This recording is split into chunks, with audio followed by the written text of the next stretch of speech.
Next on Rugby Wrap Up, the next big thing on the American rugby landscape, Rugby Town's crossover athletes. Rugby Wrap Up brought to you in part by The Pig and Whistle, the world's best rugby pub. The Murphy Kennedy Group, founded with the idea that construction can be done better. And Lean and Limber, stretching your way to a healthier lifestyle.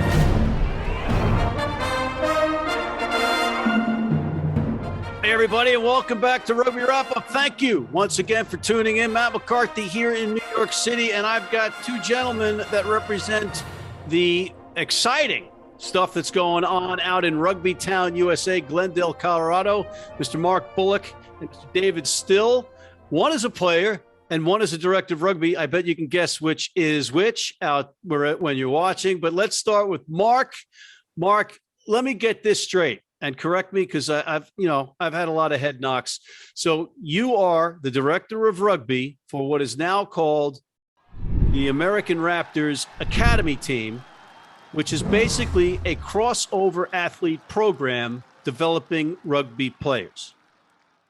Yeah, that's exactly right. For the American Raptors, which is basically new marketing of our team, and we're a crossover academy. And so our intent is to bring crossover athletes to the great game of rugby. All right. And is it the American Raptors or American? Because I know we got fellow great American Mayor Mike out there as a great American. Yeah, I'm all about America. We're about American players and developing the American brand. And ultimately, if we're successful at what we're doing, is bringing in elite athletes, upskilling them to rugby, and then hopefully they'll be recognized and be of quality enough to be pulled into the U.S. program. All right.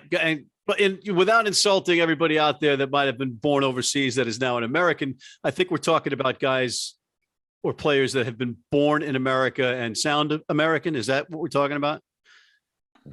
That would be correct. Okay. They're born in America, and they're university athletes, and we're just trying to skim some of those guys who aren't going off to professional NFL and trying to get them involved in rugby. Maybe a bit late in their athletic career, but we think we can upskill them fairly quickly. Okay, fair enough. And one of those players happens to be Mr. David Still. David, welcome to the show. I understand you're a fellow New Jerseyan. Yeah. South Jersey, born and raised. I'm North Jersey. We're representing the whole state here. So you, sir, were a three-sport athlete in high school, and then were just playing football in college? Yes, I had the chance to run track in college, but I decided to focus on football. And you are a large man. You're about 6'3". When you were playing college football, you were going about 240. And right now, rugby has taken some of that weight off you. What are you going now? I'm 215 now. I got to stay in shape to be able to run on a rugby field. I couldn't do that at a football weight. Because what were you playing in college ball, and what college was it? I played middle linebacker and defensive end, mainly in college at Saginaw Valley. It's a Division II school in Michigan. So, and now you're playing. I saw you playing sevens for the U23s, which is pretty cool. USA Rugby's under 23s at the Rugby Town Sevens, that spectacular tournament. And people were watching you, and you're zipping around on the sevens field now. Yeah, it was my first time playing sevens. I got to really use space and speed. And that was your first time. Wait a minute. That was your first time playing sevens, because there was some world-class talent on that pitch. First ever time playing sevens. Wow, Mark, that's some pretty impressive stuff. The kid was raising eyebrows playing against that world-class competition. Yeah, well, David had 15 weeks of rugby training with us, and then he was pulled into the Austin team in the MLR at the conclusion of our season, and then participated with them. And then from there, he was recognized as potential in sevens. So he's a pretty good example of how quickly some of these athletes can be upskilled to rugby. Not that they're a finished product by any means, but it gives them a leg up. And so David's a perfect example of what we're attempting to do here in Glendale. Well, this is kind of this is pretty new, this whole thing. I mean, there's been chatter and everybody else has talked about crossover athletes and the NRFL that was going to take off, but you guys are actually doing it, and here's a product. Yeah, we've been doing it in the United States for years, but it's just been individuals, Right. One person at a time, some college club going, hey, why don't you come play rugby? And they do. Luke Gross, who's on our staff, is a perfect example of that, being a graduate student at Marshall University, and someone saying, hey, why don't you come play rugby? And he did. And within a year, he's with the U.S. team and he gets a contract overseas.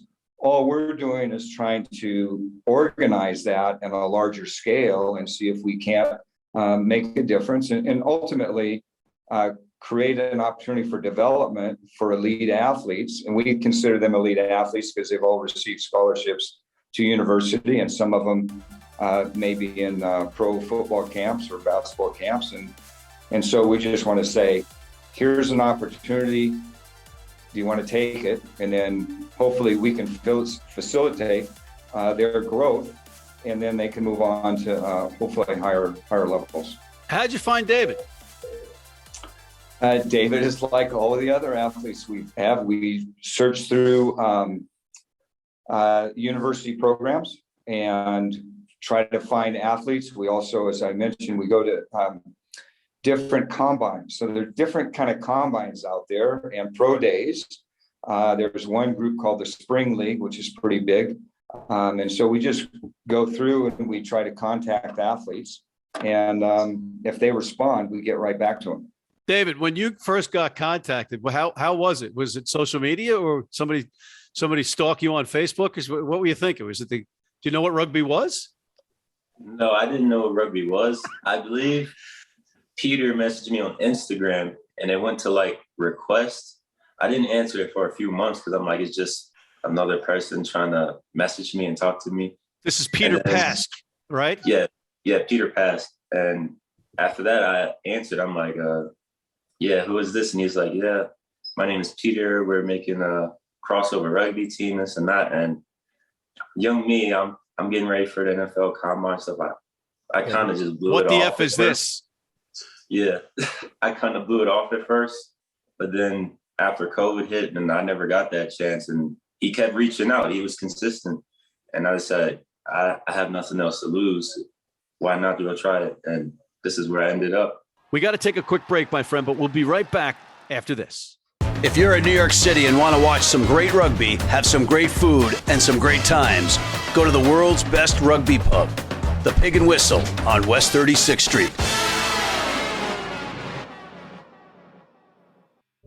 Been blind since I was 4, and I've never seen a beer commercial or a beer label.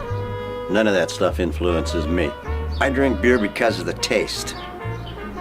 And my beer's Pabst Blue Ribbon. It has the taste and the flavor.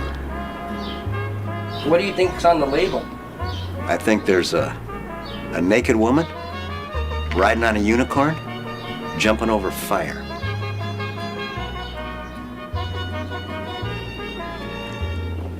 Oh, that's good beer.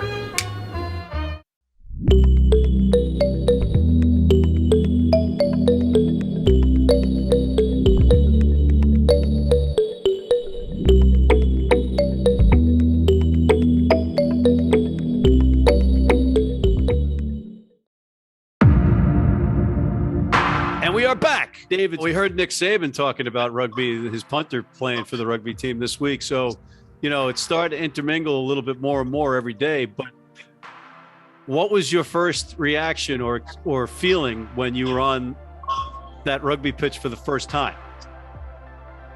It was different, way different from a football, like from a football field. So my first time on the rugby field, and I'm thinking, oh, this game is going to be easy. I'm faster than everybody. I'm 240 pounds. I'm 6'3". I'm fast. Yeah, but that first game, I started to realize that this 240 pounds isn't the way to go. Yeah.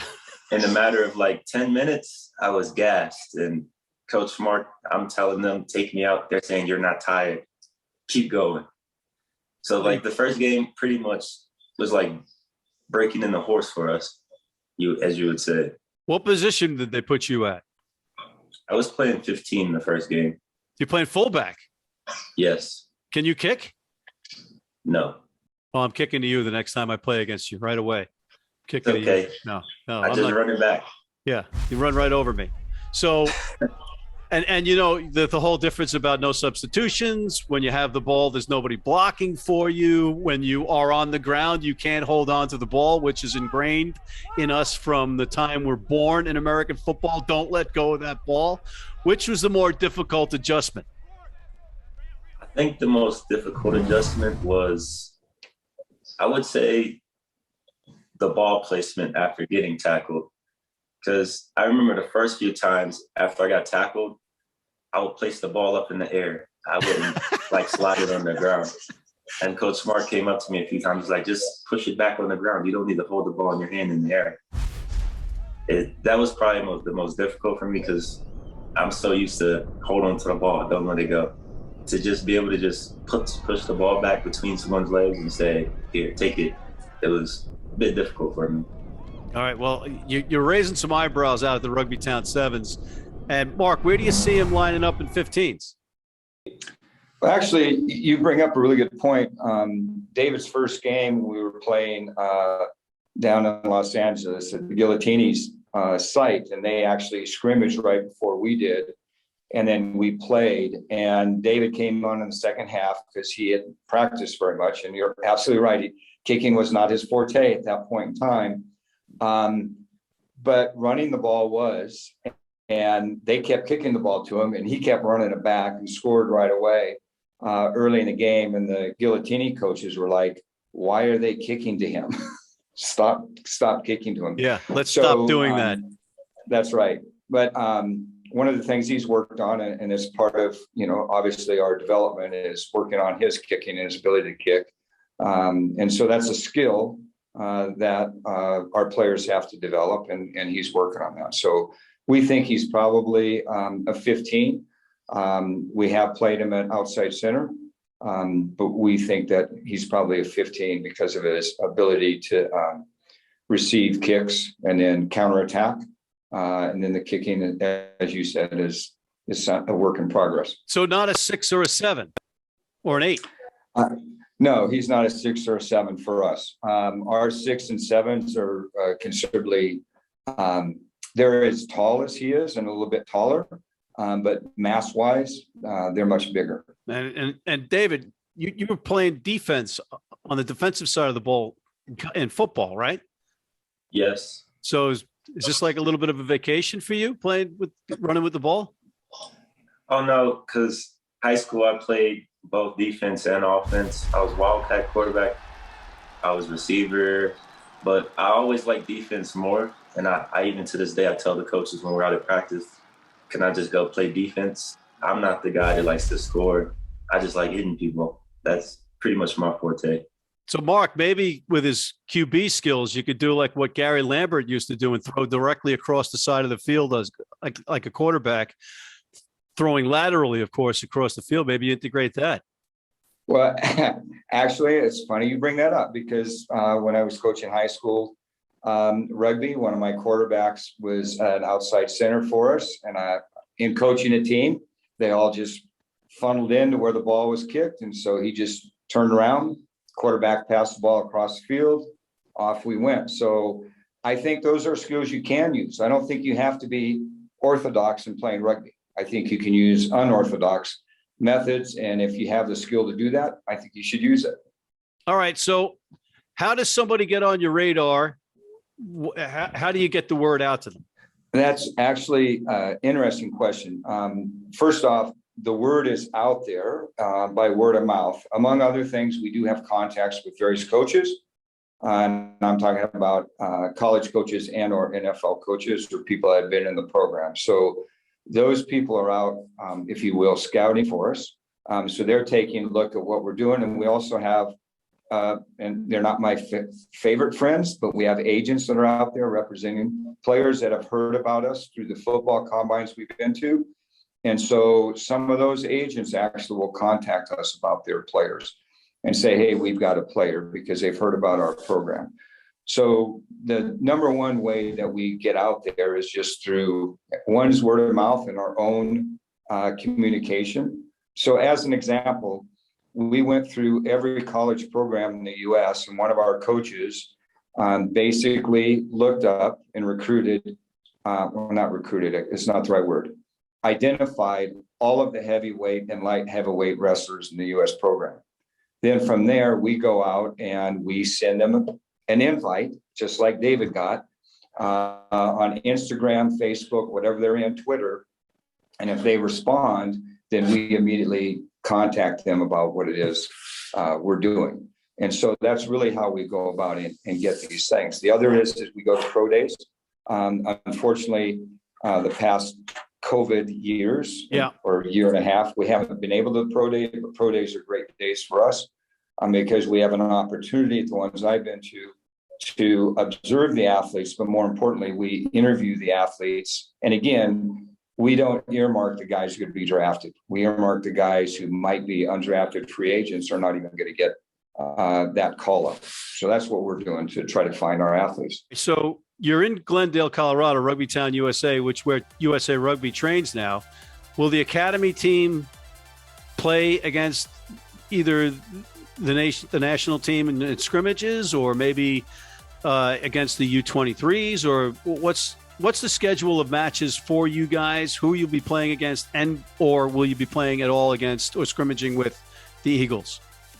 Yeah, the Eagles are training here at the same time we're training, and whether or not we have any kind of workouts with them in cooperation certainly would depend on what their needs are. And if they ask us to, say, set down scrum or whatever their situation is, we're more than open to do that, because it tests our players. Sure. Because one of the things that you always say is you don't know what you don't know. And it's like, we don't know what level we're truly at. And so that would give us an opportunity. But that all is determined by Gary Gold and his staff. In terms of our schedule for the fall, we'll start playing Southern Cal Griffins on September 11th. And then we basically have matches throughout the fall, September and October. And we're looking to go to Uruguay in November to play down there for a few games and just establish relationships with South American teams so that the Americas can kind of build our rugby, because the Europeans seem to want to focus on Europe, and the South Day or the Pacific teams want to focus on the Pacific teams, and we Americans need to focus on our teams and get better. Well, this is exciting stuff. And, you know, I'm a big fan of Rugby Town USA, so I love any rugby for me out there is good rugby. But in that theme, David, I have to put you on the spot and say, now that you've had a taste, which do you prefer, 7s or 15s? I haven't really decided yet. I mean, I like 7s because I have the space to do what I want. But then I like 15s because I'm constantly doing something. I'm constantly getting up, tackling. It's more kicking. It's more, I feel like it's more line breaks. And 7s, I'm playing wings, so I'm on the line and I don't really get any action unless it's coming to my side. And as you've seen when we played in Rugby Towns, after the first few games, they just decided to go the opposite way. They wouldn't even come near me. Yeah, well, you know, we are, you know, we're dopey collectively, but eventually we figure things out in the rugby space. But if you get the call from Gary Gold and Mike Friday to say, hey, I want you to play for the national team, which call are you going to respond to with an affirmative? 7s or 15s? I'm nailing you on this. I actually talked to both of them. Aha! I told them they had to figure out a way for me to play both. I gotta like the attitude, Mark. You know, this is good. This is American. That's American right there. He is American, and he does have a great attitude. More importantly, has great work ethic, and he's got opportunities. And a lot of our other players have opportunities also. So we're just going to keep plugging away and try to develop these athletes, and hopefully, if they're good enough, they'll be recognized and have opportunities just like David has. So, Mark, do you think you could make a rugby player out of me finally, once and for all? Because my teammates for years have been saying I'm not a rugby player. Well, can we make a rugby player out of you? Yeah. Well, that all depends on what you want to accomplish and your goals. What we can do is facilitate your development, and you'll take it to as far as you can take it. All right. A diplomatic answer, Mark. You didn't bite. I appreciate that. On that note, we are out of time, and I want to thank Mr. Mark Bullock and Mr. David Price. I'm Matt McCarthy. For these gentlemen, thank you for tuning in, and make sure you check out our other segments, including our Rugby Town 7 special, also our interviews with the number 1 and number 2 picks for the MLR draft, who are actually out there at Rugby Town 7s. And check out our other segments, including The Rugby Odds, featuring WWE Hall of Famer John Bradshaw Layfield, the world's best sports bettor ever in the Philly Godfather, and Rugby's Gift, Gift-A Bailu, our Major League Rugby show, martial law, the Zack Attack, and please sign up for our Rugby Wrap-Up Red Cross Blood Donor Team.